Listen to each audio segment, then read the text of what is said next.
The great British poet William Blake once wrote, "It is easier to forgive an enemy than it is to forgive a friend."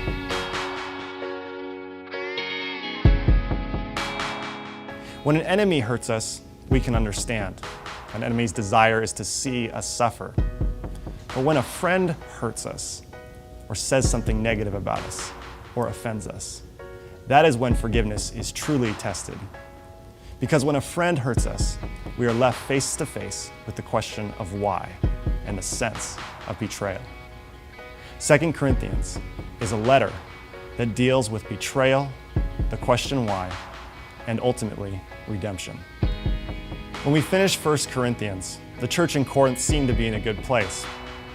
Paul wrote that letter in response to several problems he heard the church was having. But what most people don't know is that 1 Corinthians actually made the situation in Corinth worse. Things got so bad, in fact, that Paul boarded a ship and decided he was going to visit the Corinthians personally. Paul figured that if he could see the Corinthians face to face, he was sure that he could work something out and smooth things over. But Paul's visit made things worse, a lot worse. When Paul arrived in Corinth, he found that the church that he loved had turned on him. Now, it's easy for us to hear this 2,000 years later and think, okay, well, that's too bad. But imagine what this felt like for Paul. Paul was a real human being with real human emotions. And this church that he had planted and grown had turned on him and questioned whether he was worthy enough to preach about Jesus Christ. The church was not a building to Paul. The church was people. Brothers and sisters who Paul had celebrated in their weddings with. Brothers and sisters who had cried on Paul's shoulders during tragedies. And brothers and sisters who had given their fragile newborns to Paul as they said, "Isn't she perfect?"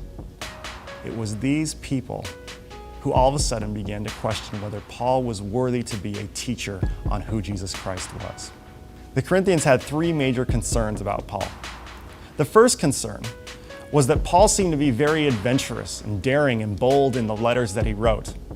But when they saw Paul in person, he didn't really match the tone in his letters. They often thought of Paul as weak and undetermined and even ugly. The Corinthians wanted a champion. They wanted someone they could look up to.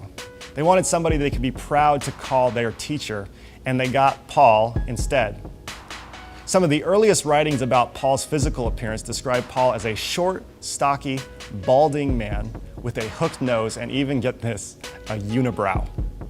In other words, the Corinthians were quite a shallow people. The second major concern the Corinthians had was that Paul didn't have any official letters of recommendation from, well, anyone. Paul, they claimed, was a teacher of just experience, not a teacher of status or a teacher that had any kind of title that they could look up to.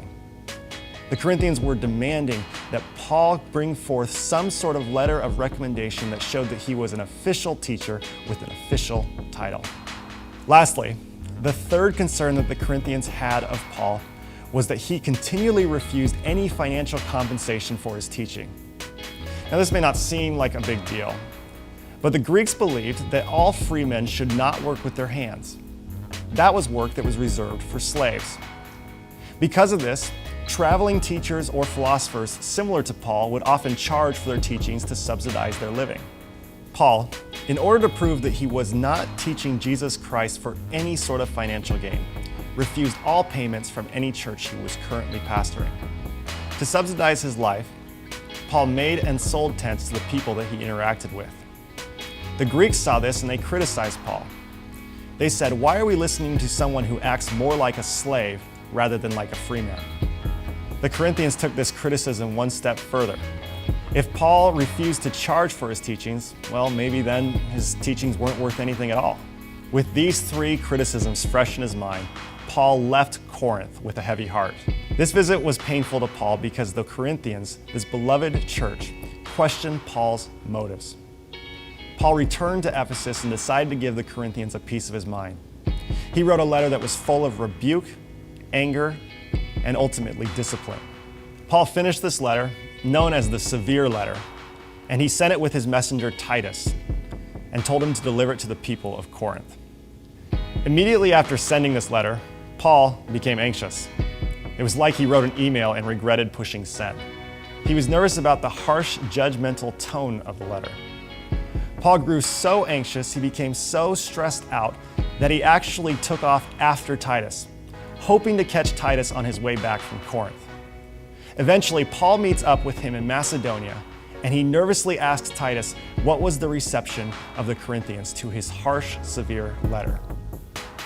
At this moment, Titus shares with Paul that they have great concern and great love for Paul, and they are worried sick about how Paul is doing. Paul is immediately relieved. And because of this, he sits down in Macedonia to write a second letter to the Corinthians.